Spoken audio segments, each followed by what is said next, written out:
Hello, my name is Ana Doak and welcome to Nanay Anay!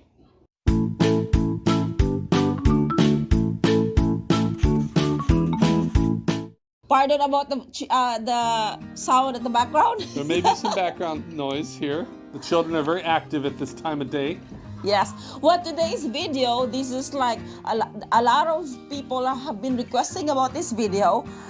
Today's video will be about parenting tips. By request, yes. But yes, it's really, and the thing there is, I also got this one question. How do you raise your children? Is it a Philippine way or the American way? So they're, questioning about the parenting tips, what do we, which culture do we apply in what do you call this one? In rearing the children? Is that correct? Yeah, like it's like, because the children are really like well behaved, so they notice like. According to some. No, but the children are more behaved, in general. So they're really wondering about that. So now this is it. Yeah. This is it, Pansit. These are our parenting tips. Yeah. So let's just do a disclaimer here. As if we're qualified. I don't know. So please do not think that this is how you're supposed to be doing your, your parenting with your children. Take it or leave it. Yeah. If you find something useful, then go for it. Apply it in your own way. But this is, I would describe this as descriptive parenting tips, not prescriptive or proscriptive. Yeah, and this works for my family. It might not work for you. Yes. Okay, so exactly. Number one we have here is be brutally honest with them. I don't think brutally is the right word though. Don't sugarcoat things. Just be very transparent. I think that goes a long way in establishing credibility, and they kind of empathize more with you if you're honest and, don't hide things from them and bring them into the conversations and into your own thought processes. Then they'll do the same, and they'll trust you and you can trust them. So I try to be brutally honest with my children. And not to unnecessarily, not in a bad way. Not in a bad way, but just be frank and be honest. Yeah. I know. I think this is something I was talking to you about. Like one of the ways that can be a challenge is like for pastors, for example, they often need to kind of put on a display. If you have public presentations and things like that, it can be hard for the children when they see parents saying one thing or behaving a certain way and then they're a different way, behind closed doors. So that can be a challenge, not just for pastors, but there's other roles, where you've got a public speaking, public persona, if you will, and then the children see you act differently, when you're not playing that role. It can be a challenge for children to empathize in certain situations. Well, to me, it's more on, if I am really like struggling at the moment, I try to be honest with them what I'm going through. Mm-hmm. That way they could understand, Nanay, why I do some certain things at the moment. Mm-hmm. And then and also like, because I also want the children to tell me sometimes they're having a hard time, because most of the time Nanay would freak out, and I think that's really like a mother thing. Like when something is not in line with what you want, I tend to really like, I feel like I'm really a drama queen. So I will escalate, a certain issue but it would be better to do something else, which we will be discussing more on what I would do in that situation. But the honesty, in everything, like if there's something going on and I know I can't perform, mm-hmm. then I tell them, like, example, like birthdays or other things. I'm just giving an example, like birthdays. Good. Yeah. Okay, so next one is number 2, pay attention when they're upset. Listen to what they're saying from their perspective. So can you elaborate that? Yeah. So it's very common, for children to get upset. They're crying about something. They come to you and they say, hey, so and so did this, or maybe they're having a breakdown, whatever it may be. Listen. Really go over there and just try to get an understanding of what they went through to get to where they are. just doing that, I mean, there's a lot of other ideas we have here, and actually this leads into the next step, but just listening to them and understanding how they got to where they are is a big deal. If they know somebody else understands the situation and is working on it, that can, just by itself, that can really diffuse things. Especially if you've shown in the past that you're able to, solve issues in a productive way, in a way that's satisfactory to them. If you build up that reputation with them, then just knowing that you've listened to them is enough to diffuse the situation half the time, And I want to be honest with this. I feel like it's easier to deal with the little ones than the bigger children. So in my case, with the little children, sometimes the solution is so easy, for the little ones, but with the big boys, especially the teenagers, that's when I would ask him to rescue. Tatay, I need your help. Can you please help me with this situation? Especially when addressing with the big boys. But with the little ones, I feel like it's easier. And also another thing also is sometimes also I try not to participate in their. I mean, if there's a problem between them, I try to just listen. Like I'm in the other room and I could hear their conversation. I would try to listen and see if they're trying to resolve it on their own. Because it's also nice if you let the children resolve the problem on their own. Because sometimes it worked, they resolve the problem by themselves, and then when I think like, okay, it's the conversation is getting worse, then that's when I would step in. And that leads into the next step, which is what I describe as leveraging biological tools. This is a really weird way of describing this, but food, sleep, drink, and physical comfort. Just being well fed.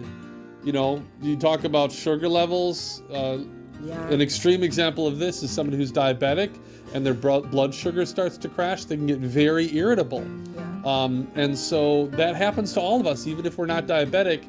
Our food levels are hunger affects our attitude, right? So if you're hungry, you're going to be a little bit more on edge. Also, sleep. If you didn't get a good night's sleep last night, if you're ready for a nap, these are things that you can address before trying to deal with whatever social interaction, whatever they're upset about.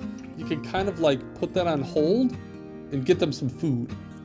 And put that on hold and get them some a nap time, right? Get them some liquid, get them water. That's another really big one, is just, hey, stop what you're doing. Before we talk about this any further, get a drink of water. Okay, what's the problem? What do we need to do, right? And work through it. And then finally, physical comfort. If you're sick, if your head hurts, or if your stomach hurts, or if there's some part of your body that's in pain, that's also going to contribute to this sense of this, it's going to contribute to your sense of ill-being, right? Where you don't feel well, you feel ill.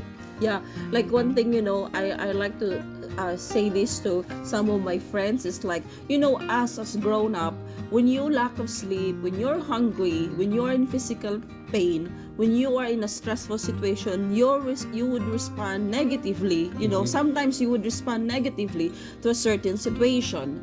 And little children are also little people too. They're also just like us. We're human beings, so we go through those biological problems, just like the hormones. If you lack sleep, then your body will your body will not produce endorphin, which is necessary to address the stress level the following day. So you will get, so just like that. So what happened to us as adults, that would also happen to the children, biologically.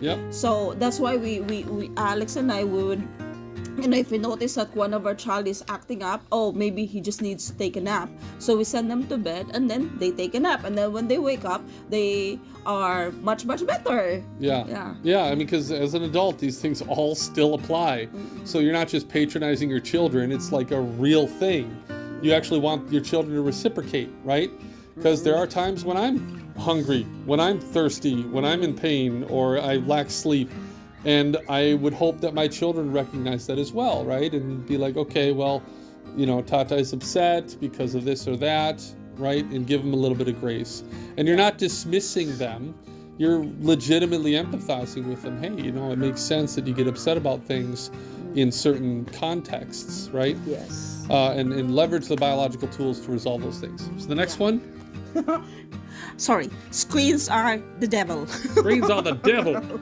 So screens are the devil. It could be your cell phone, your TV, computers. Screens tend to, and I mean, there's a lot of different things you can do on screens, but especially for children, they tend to be used for entertainment or distraction.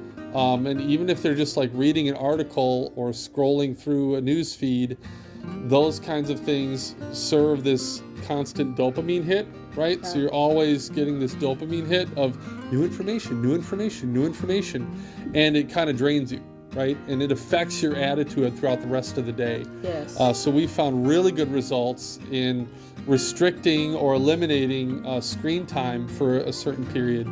Usually we only let them go on the computers on the weekends. Yes. But even for longer periods of time, going without screens is fine. Now we do have the Kindles, but the Kindles too, they can read books, so it's kind of like books. But it's more of reading the book. But I would say the Kindle, like the effect of the Kindle is the same as the effect of reading a book.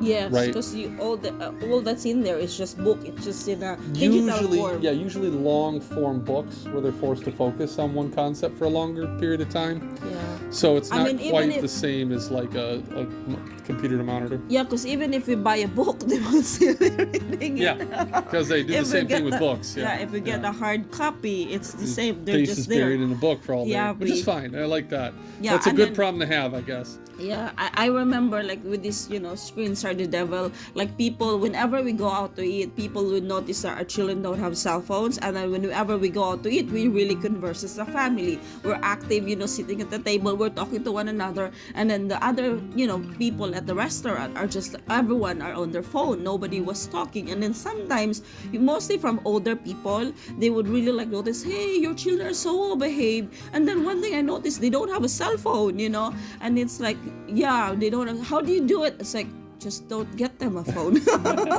Get them lots of books. Have a lot of other things to do, right? Yeah, so there needs to be other things to do in life. They have lots of paper and math to do and all kinds of stuff. You always buy them Play-Doh, and you're always buying, homeschool supplies, like clay, painting, and clay. Colors, other activities. Like I just want to say more about this because before I didn't really know this, but there dopamine is like the hormones, as the same hormone that is activated when you get into drugs or gambling or it's the addicting thing. It makes you get addicted to certain stuff. That's why if you expose a child to a screen at the early age, it's harder to take that away from them because it's again the dopamine hormones or the addicting hormones is activated. So what my advice is, the sooner you'll take that away from the child, the better.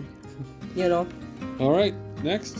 Routine. Have a sleep routine, and specifically sleep routines, but also other routines as well. Yeah. It really helps for the children to know what's coming and what they should be doing on a daily basis, especially when it comes to sleep, because sleep affects so much of the rest of the parenting activities, from getting their chores done to interacting nicely with other people. And sleep is a huge thing, so work on that routine as much as you can. Have a sleep routine, and if you can't, or if something fails for a given day, do a nap, right? Get a nap in there right after a meal. Take an hour nap or a 2-hour nap to kind of recover. So be mindful of the sleep. Yep. Yeah, it's really important, and then not just only for the children, you too. You have to, as a parent, you also need to stick also to your sleep routine. Mm-hmm. Yeah. And the next one we have is work and play. So I like to deliberately set aside a time to work for homeschooling or chores. Okay, between these hours when the chores are being done, and then other times you have a designated time where you're not supposed to be doing chores. it's a playtime, right? Yeah. So both modes of existence, right? You have a different frame of mind when you're supposed to be actively engaged. And by having those every day, it helps the children realize that, hey, work's okay. Like, I can actually be happy when I'm working, right? And you got to be deliberate about these times so that it's not unexpected for the children, so that it's not unexpected for you when they play, right? So you don't always want to be angry with them when they're playing. And you also don't want them to be angry when they're working. They can see it coming. They know it's coming. They can set their expectations, and then it's not unpleasant. And I think that's also really important, is that you teach them that actually you can be quite satisfied and fulfilled by doing your chores well and focusing on that for a certain period of time. And it's not the end of the world, right? And set that habit up. Yes, and usually when you also introduce that concept to the little children, you allow basically you allow the house to get messy. If they wanted to play with toys and Legos everywhere, toys everywhere in the living room, but it's a time to play. But then when it's time to work, then they have to pick up all the toys, put them where they should be. You can use a basket or a box, But again, you give that time for the children. And then sometimes it's hard for me when they, example, the children wanted to play outside in the rain. But I know I have so much laundry to do.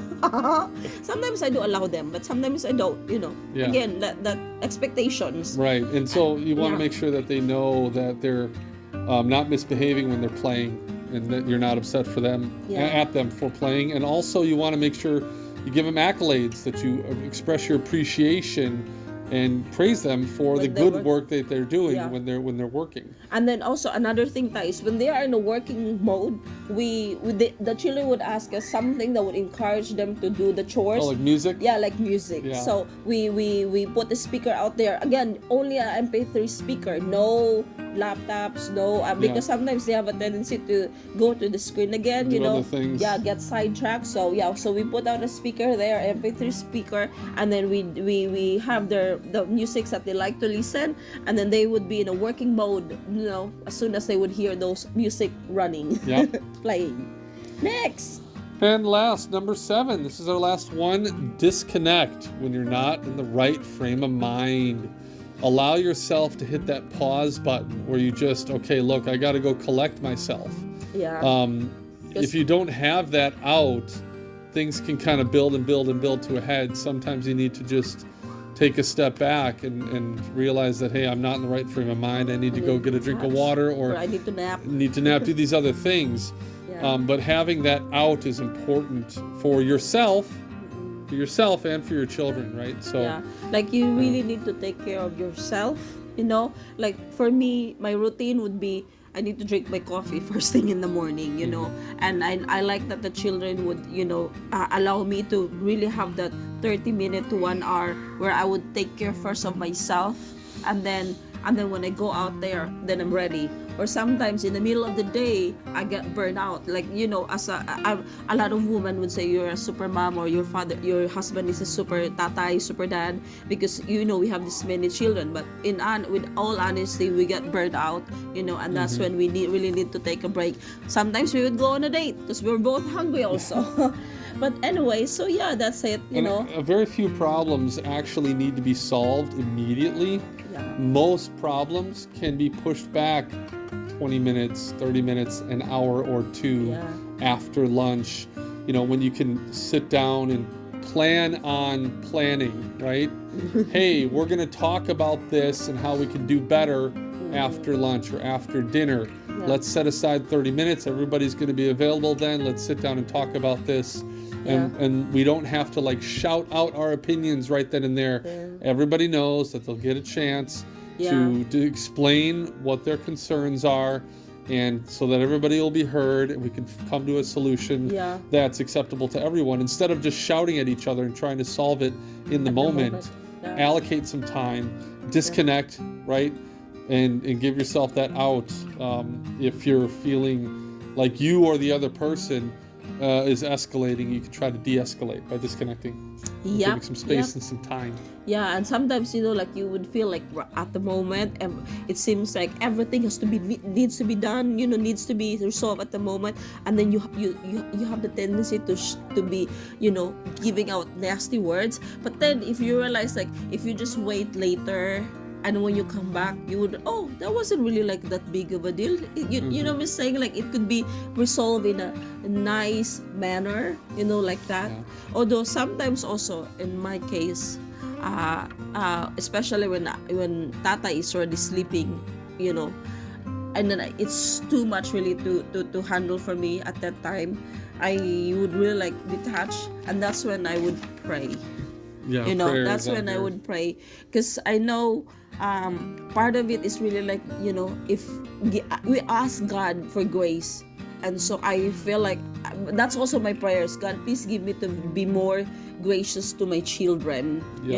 So prayer is really like a big aspect of me as a mom, because I believe, some things are really like out of my control, especially for the moment when I'm really like not in a good frame of mind. But I know if I pray and I would ask God to help me, I know God will always answer my prayer. Yeah. Anyway, indeed. How about you, Ty? I think that's it. Yeah, that's it. What we've got. Hopefully that's helpful. You can do it. Yeah. Yeah, I hope you like this video for today, guys, and I hope you get something, you learn something from this. Work with your video. children, not against them. They're on the same team, right? They're on the same team. Yeah, I like to to tell also the children that we are a team, we are a family, so we work together as a team. And so that's it. I hope you like this video. If you do, give it a thumbs up, and don't forget to hit the subscribe button and hit the notification bell so you'll be updated of our videos here at Nanay and I. Thank you so much, guys. Bye-bye.